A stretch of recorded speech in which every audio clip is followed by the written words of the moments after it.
Manalangin tayo. Siyang naghahangad ng pagkupkop ng kataas-taasan at nananatili sa kalingan niyong mga pangyarihan.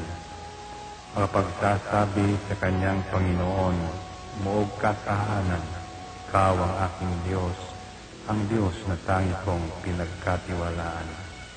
Ika'y liligtas niya sa panganib sa umang nabitag, at kahit anumang mabigat na salot, di ka magdarana. Lulukuban niya sa lilim ng kanyang malabay na pakpak. Sa kalinga niya ay natitiyak mo na ikaw ay ligtas. Iingatan niya at ipagsasanggalang pagkat siya'y tapat. Pagsapit ng gabi, di ka matatakot sa anumang bagay. Maging sa gagawing biglaang paglusob, pagsapit ng araw. Ni sa ano pa mang darating na salot, pagkagat ng dilim, di ka matatakot sa kasamaan mang araw kung dumating.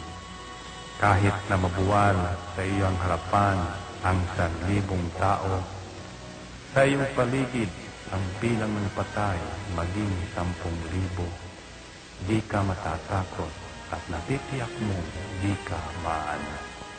Ika'y nagmamasid at sa panunood inyong mamamasdan.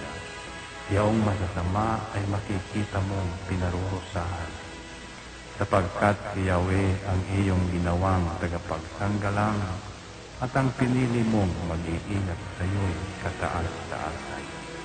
Di mo aabuting kay mapahamak at walang darasal, kahit anong uring mga paghihirap sa iyong tahanan. Susubuin niya ang maraming anghel, silang susubaybay. Kahit saan dako ikaw maparoon, tiyak iingatan.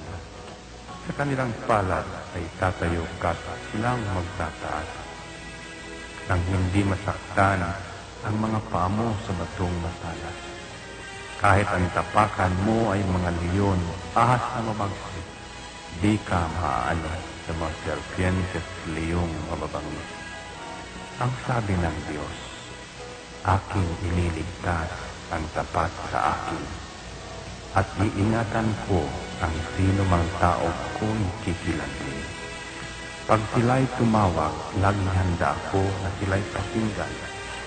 Aking sasamahan, at kung may hilahil ay sasakluluhan.